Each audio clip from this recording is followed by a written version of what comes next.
again to Ramadan Radio. We hope that for the last 10 days, mashallah, Ramadan has gone well for you. I'm here, your host this afternoon, Tahir Beg, and with me I've got Adil Ismail as well. Between the two of us, hopefully we'll be able to take your questions and answer them as well. If you got any questions, you can put them to Ibrahim. He'll pass those on to us. We hope that the topic that we covered last week, which was on income tax and the allowances, was useful. You can call Ramazan Radio on the telephone number, which Ibrahim will pass me, and I will pass it on to you. Um, Adil, talking about personal allowances, I mean, you are a young man. What sort of personal allowance do you get? So the personal allowance that everyone receives, including myself, um, is £12,570. Now I'm actually on a payroll. So when you are payrolled, that's automatically deducted from your salary. So you receive your salary gross, and then that deduction is made automatically. But that same deduction can be made if you're not on a payroll and you are on a self-assessment tax return. Yeah, well, that's right. But I just wanted to check with you. If you are getting that allowance, that means it tells me that you are not earning more than 100,000. Because if you are earning more than 100,000, that allowance would disappear. So that's a canny way of finding out what your earnings are. By the way, just as a matter of interest, does your wife work? Yes, she does. All right, because then that means she is also utilizing her personal allowance, which is 12,570. Because last week, Adil, we mentioned to our audience, our listeners, that there is something called married allowance. You obviously have to be married to claim that allowance, and you can officially only have one wife in this country, because Tamkin was very keen. He thought he'll be able to claim the married allowance 4 times, because him being a Muslim, he was dreaming of having 4 wives.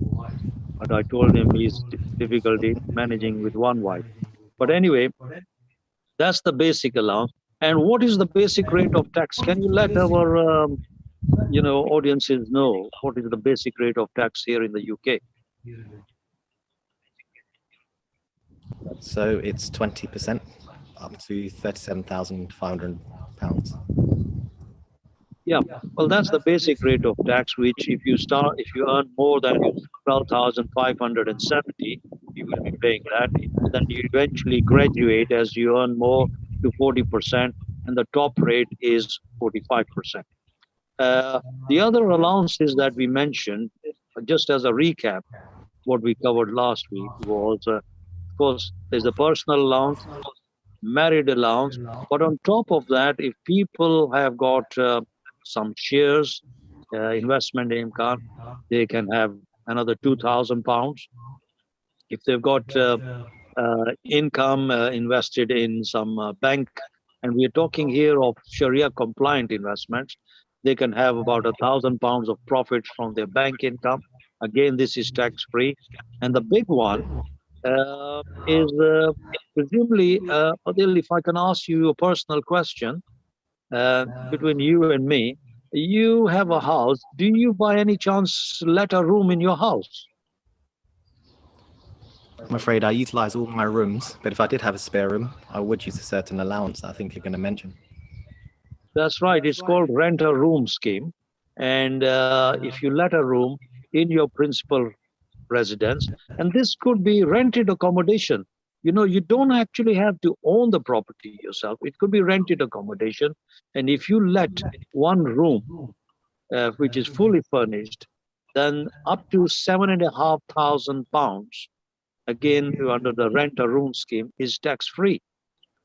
And if you are a married couple, then this is 7,500 between the married couple. It's not 7,500 for you and 7,500 for your missus. So, overall, when you look at it, when you start adding up all these allowances, you could have quite a significant amount of income before you pay any income tax whatsoever. Uh, and before we started the program, Adil, if you recall, we spoke about capital gains tax. Would you like to shed some light on that?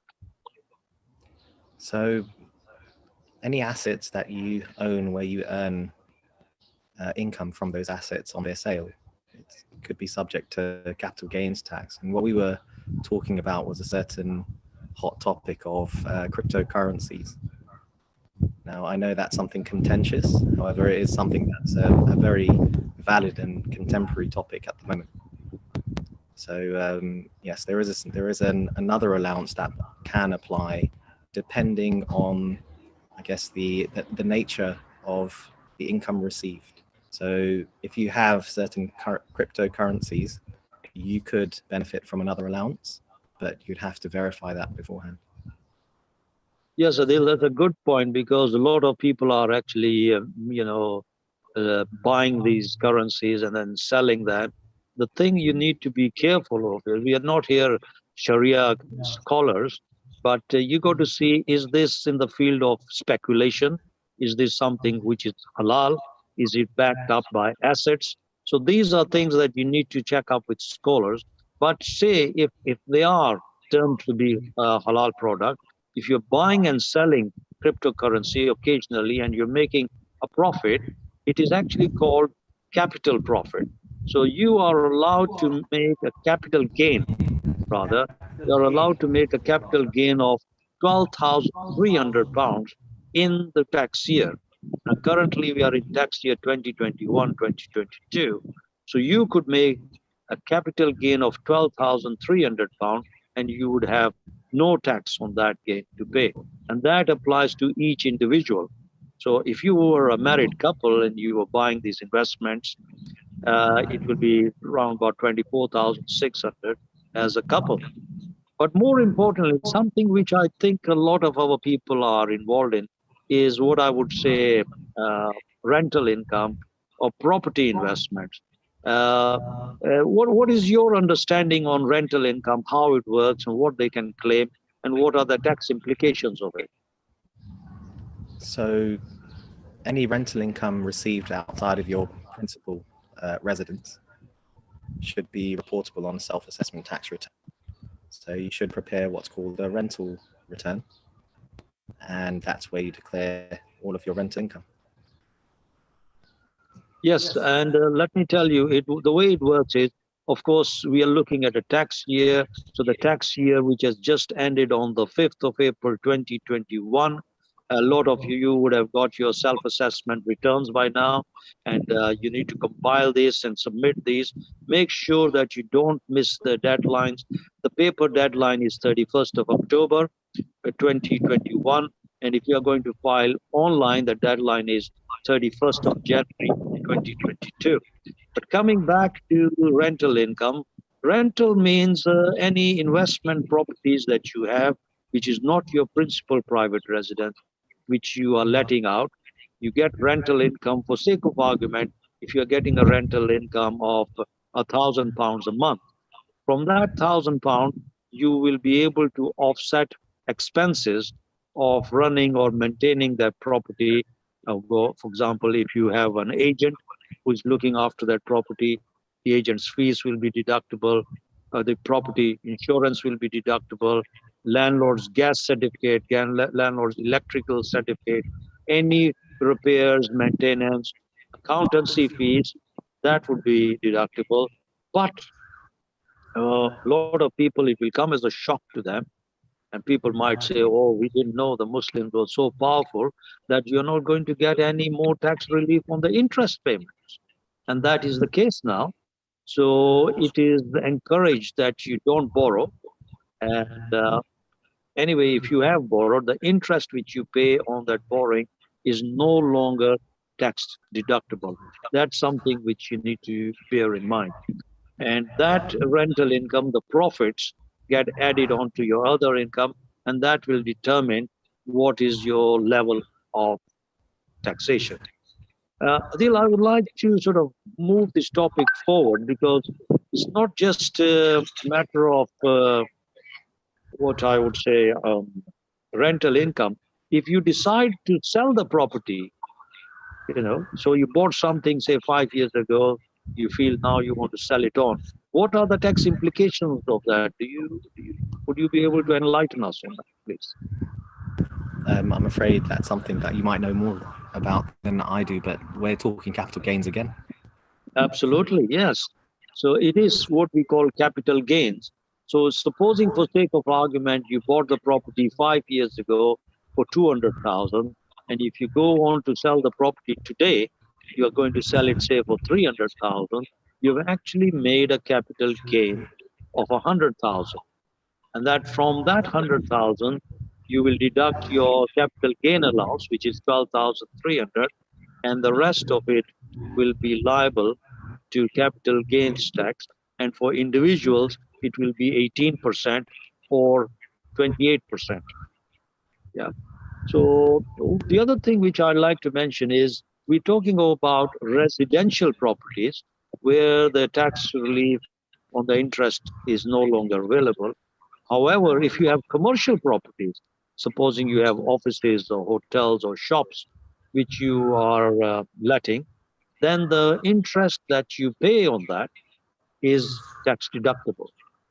And Adil, I would like to bring to your attention that today, in this day and age, there are Sharia compliant loans which are available on the market.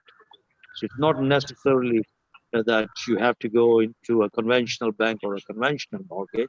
You can actually get Sharia compliant products, both for loans, house purchase, commercial purchase, and even investment, whether they be ISA investments, whether they are shares and stocks that you are buying.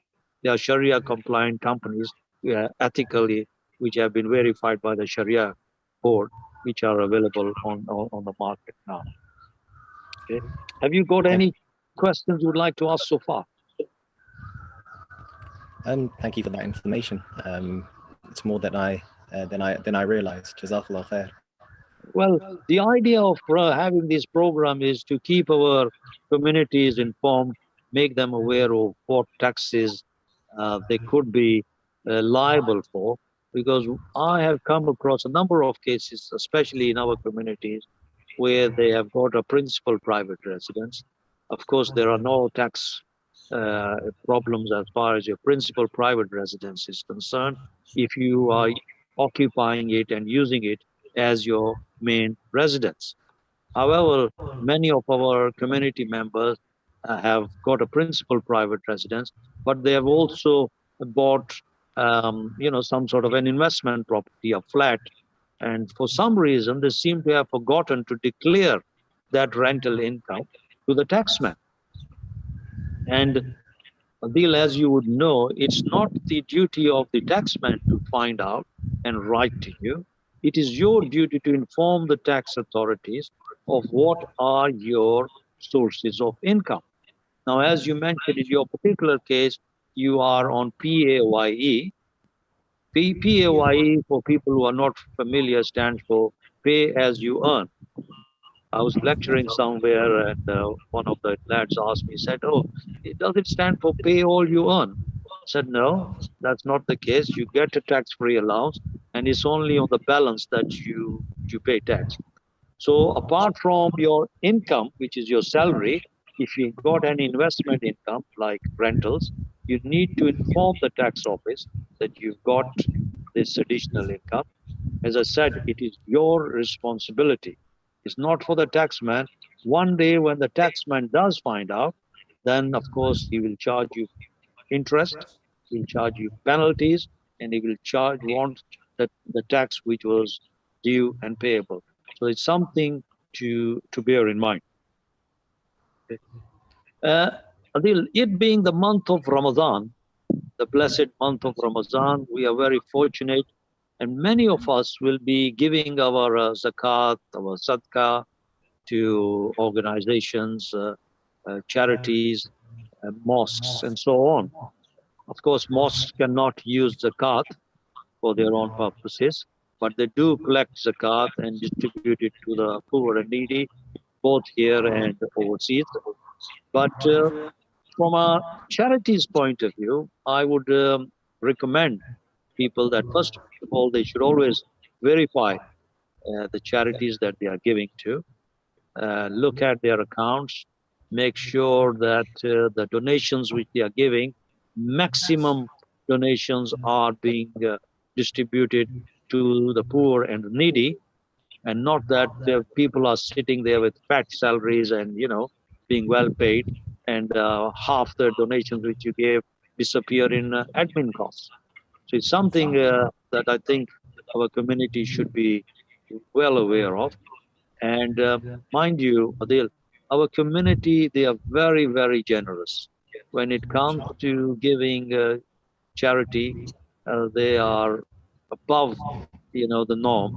And Alhamdulillah, this is a blessing from Allah the Almighty. And even when I'm in Pakistan, you find that the people are so generous. They are generous throughout the year, but during the Ramadan, they become exceptionally generous. And we here, living here in the UK, we should also make sure that we give our zakat, sadaqah to charities, reputable charities, who can dish this out to the poor and the needy. But the question I need to ask you is, Adil, have you heard of something called gift aid? And what is it and how does it work? I believe I have heard of gift aid, and it's a mechanism where there is a allowance that is a percentage of donations that are actually received, as long as they are qualifying and the individual is a UK taxpayer. There's a percentage that can actually be claimed on gift aid on top of the donation, and that's provided by the UK government. Yes, mashallah. Yes, what you have said is basically correct. It's a way whereby the government is actually encouraging people to donate through the gift aid scheme. There are a number of conditions that have to be met. But if I tell you, you'll be amazed. It's about 1.5 billion pounds that HMRC give back to the charities in gift aid. So it's not petty cash, it's quite a bit of money. So I would urge all of our listeners that if they're giving, give to charities. Make sure if you are a UK taxpayer, and this can be income tax and capital gains tax as well, not council tax, not VAT, it's income tax, capital gains tax, not council tax, or in the old days it used to be poll tax. You have to make the declaration, you have to sign it, which requires your name, your address, postcode, and you sign it and you date it that you are a taxpayer. And this form is utilized by the charities to claim tax on your behalf at the basic rate.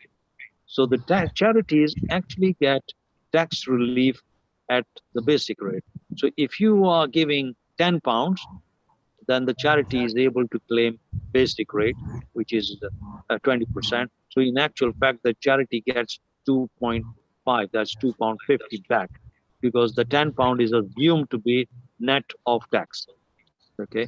Now, from a tax point of view, from a tax planning point of view, if you are a higher rate taxpayer, you as the individual, not the charity, you as the individual will get the difference in the tax between the basic rate, which is 20%, and higher rate, which is 40%, or the top rate, which is 45%. So you can imagine how tax efficient, how much tax you could save by actually giving to charities. And an additional amount of tax planning, if you give, for example, this year, if you, this is Ramadan now, and if you give, let's say, for sake of argument, if you give £10,000, you can actually utilize that £10,000 as if you gave it last year, for example, because you were a higher rate taxpayer last year. So that facility is also available. And it's something that we encourage our client when we are doing their tax returns, that it's something to bear in mind. If they have been high rate taxpayers, they can backdate it and claim top rate. We are looking at 45%, and it's not petty cash, especially if you are giving large sums. Something to bear in mind. But again, I must emphasize that the youngsters who are giving, make sure if you're a taxpayer, check out the charity, make sure you make the declaration so that they can claim it back. And also, as a side issue, the revenue have also given concession to some of the charities like mosques, for example, where the mosques are getting every Friday cash collections up to 8,000 pounds of cash collection. You don't need to have a gift aid declaration. You can actually, the mosque can claim gift aid on that. That means they can get an additional 2,000 pounds.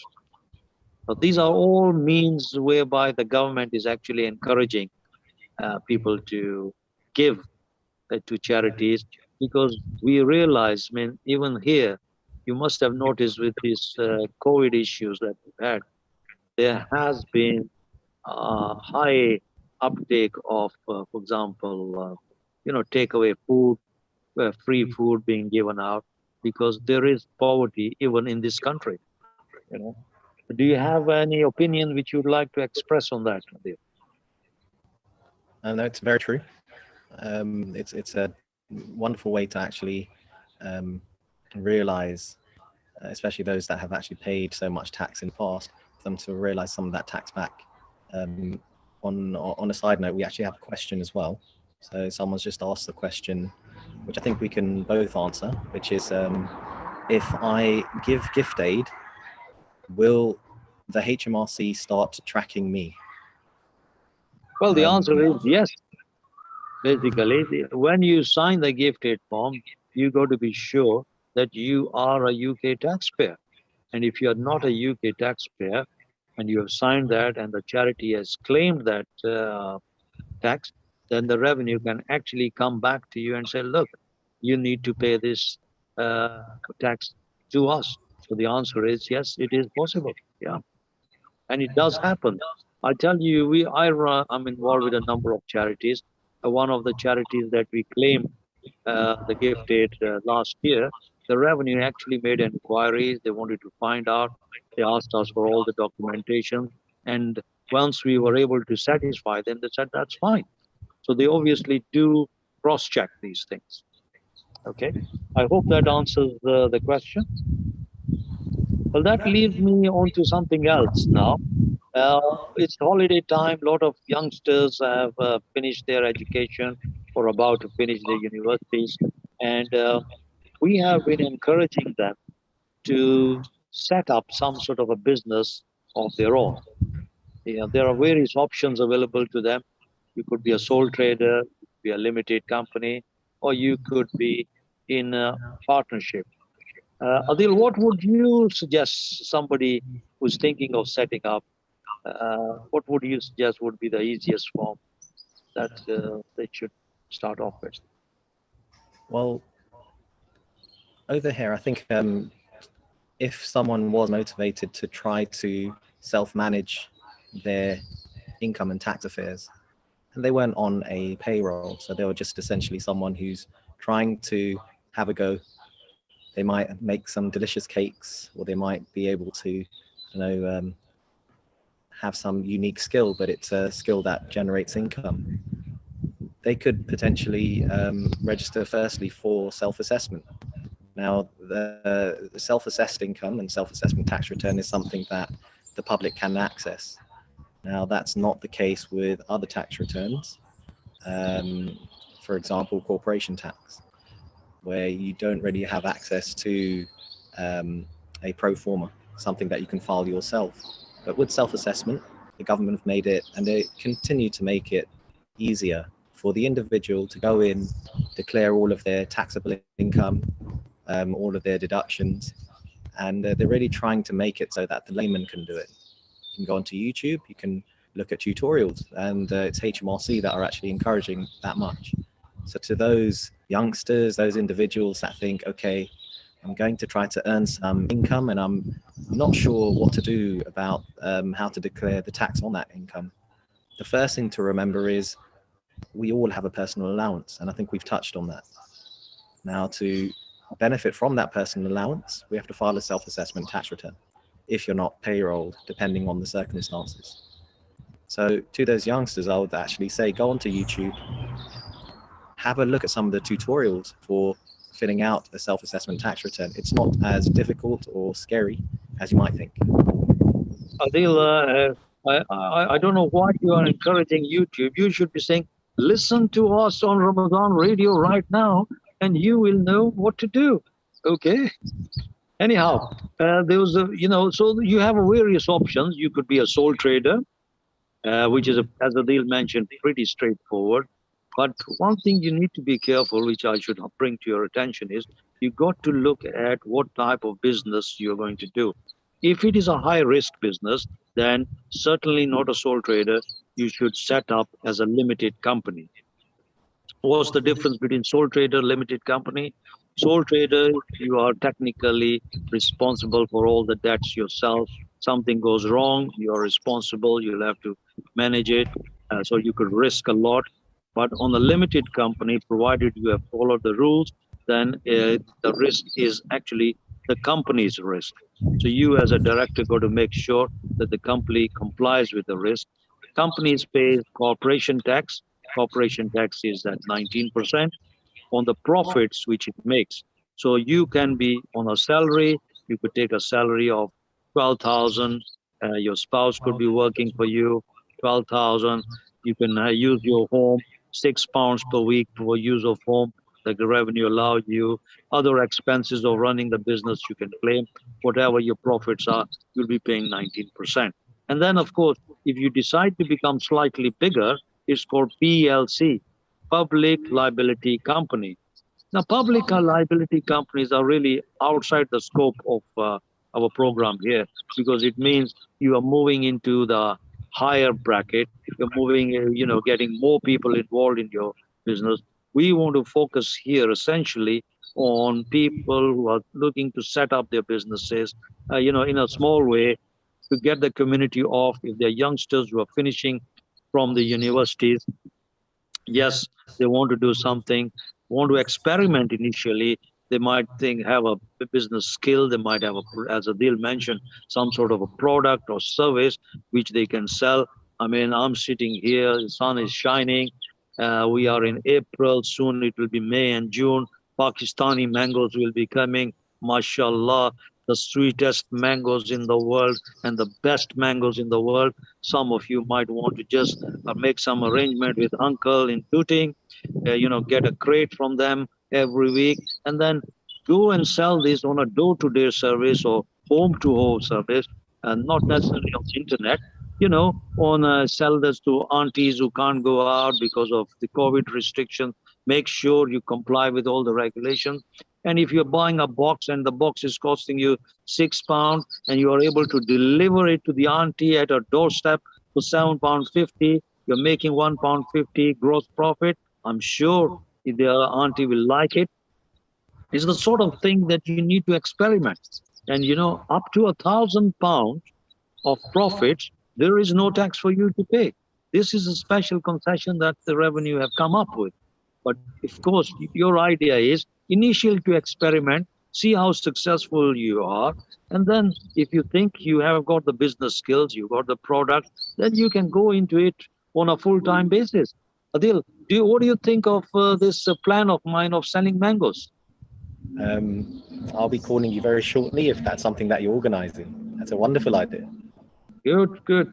Yeah, shall I tell you a trade secret? My first job when I did my A levels, this is, not that long ago, as you might have guessed. My first job was a salesman. I became a salesman selling toilet rolls and serviette papers. And believe you me, that was my first job. I was so successful, I couldn't believe it myself. Because, sometimes you have the enthusiasm, you want to prove yourself. At that time, I was young, it gave me a chance to wear a suit and a tie. You wanted to look, the part. have sunglasses on. I mean, I still wear sunglasses. You know, once a poser, always a poser. You can't get out of that. But the fact was, it gave you a chance to go out in the market to try your skills. That's what our youngsters need to look at. You know, don't sit at home. Don't waste your time. You've got some skills.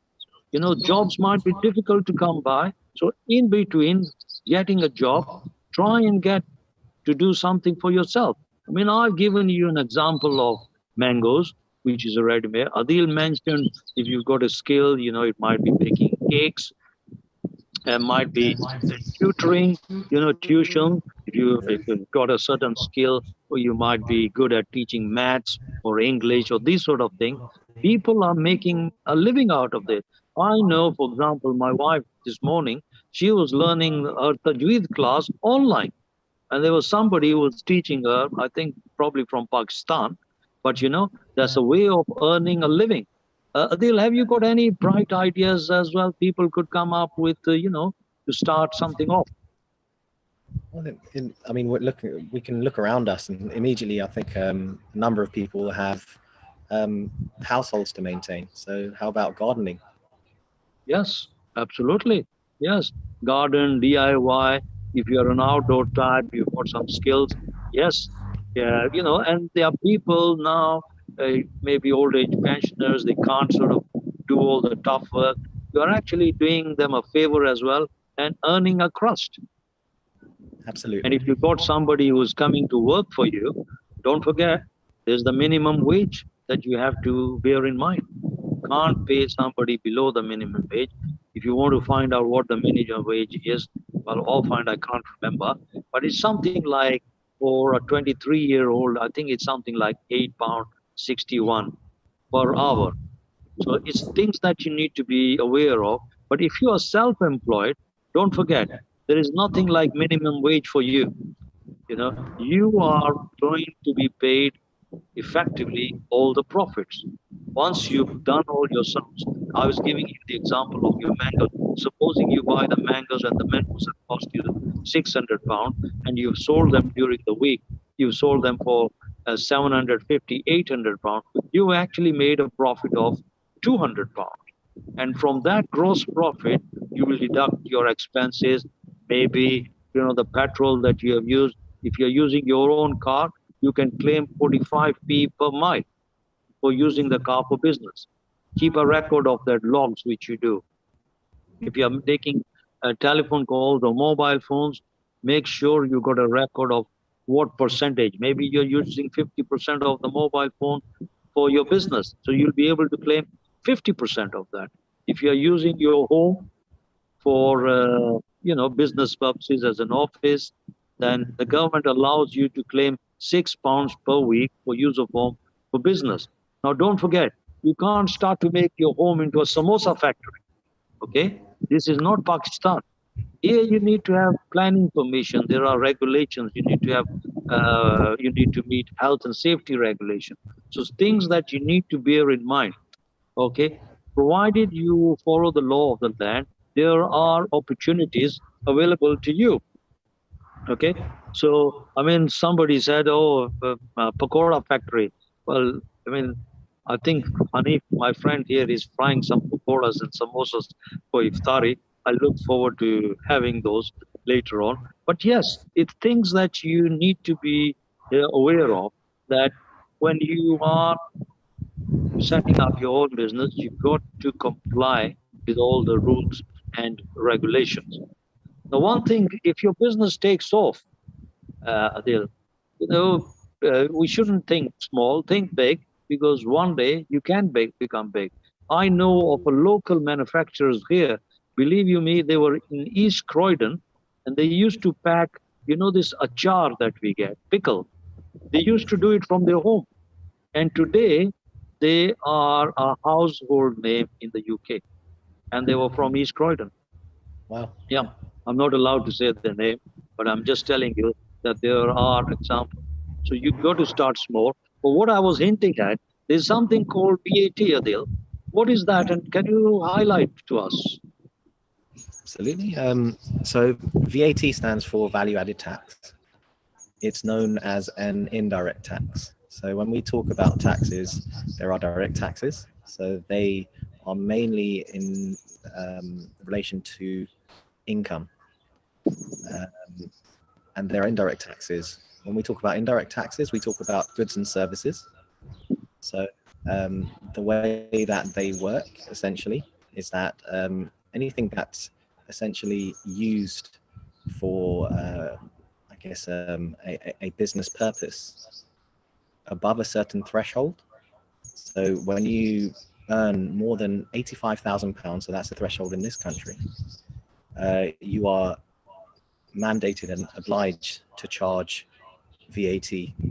So value added tax is added onto the cost of your sale.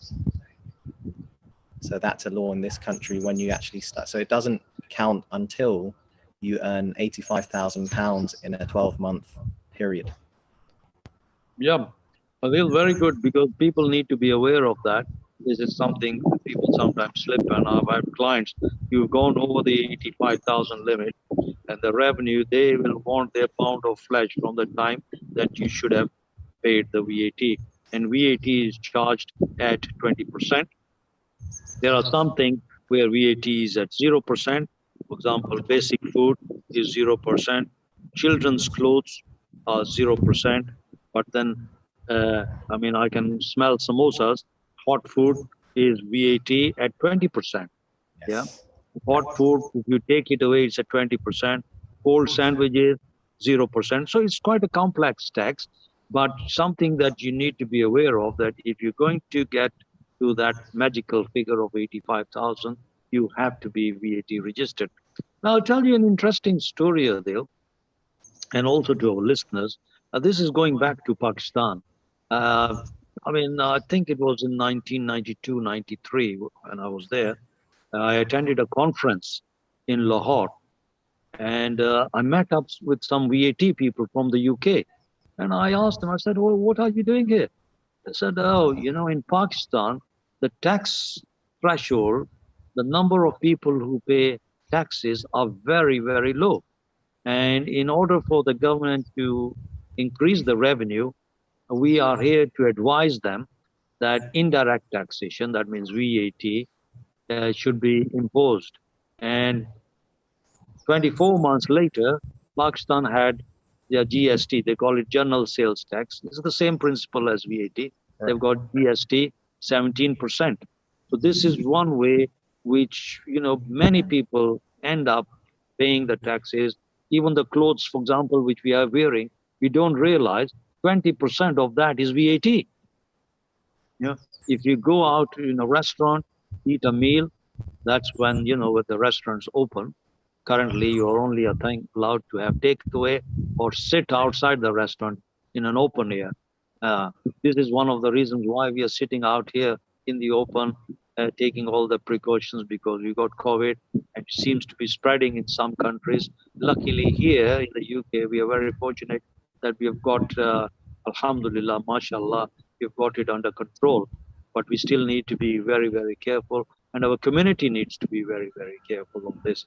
But you know, life must go on. We've had the furlough scheme. If I can take, you know, COVID leads me directly into the next topic of tax, which is furlough scheme. Uh, uh, Adil, well, you been working throughout this last 12 months, or was there a time when you were by perhaps furloughed, or are you still working from home? What's the situation? I'm afraid where I work, it's very busy. And one of the conditions, I believe, of furlough is that the position that a furlough could apply to would have been made redundant had furlough not come in and retained the employee. So I work for an accountancy firm, and they're very particular about these kinds of laws. So what they said was essentially, we would not make you redundant because of COVID. Therefore, we would not furlough you, which I was quite happy about. It meant that I didn't take a salary cut, and it meant that I continued to work throughout the period. Okay, well, that gives me another clue that your salary is over £2,500 a month, because you said you didn't want to take a salary cut. Government rules stipulate that the maximum furlough person gets is 2,500. Or now, the furlough rules are slightly more relaxed. They're looking at giving 80% of it. But for some people, this has been a godsend, really, because, uh, as you said, very rightly said, some businesses might have had to shut shop. Some people might have been made redundant. But this way, they have been told, okay, you will be paid X amount, up to, as I said, maximum of 2,500 through the government scheme. If your employer was generous enough and had cash flow, a healthy cash flow, and wanted to pay you more than the 2,500, they could do that. But as far as the government was concerned, they would give you a maximum of 2,500 per employee per month. And that has been a cushion for a lot of people. This scheme is still in place. It is going to be operational till September of this year, of course, with a bit of modification. Slowly, from the figure, it's going to come down to 80%, 60%, and so on. As you said, rightly said, you obviously have to comply with the rules. In your particular case, you have been working for an accountancy firm, as they have been very busy, so they have not furloughed you. You might be working from home, but doesn't mean that you are furloughed. And I hope you are claiming that £6 per week for use of home. Yes. Yeah. Well, as the good book says, every little helps. But I will tell you, you can actually claim more than £6 if you are utilizing your home and you're incurring more expenses because of the workload.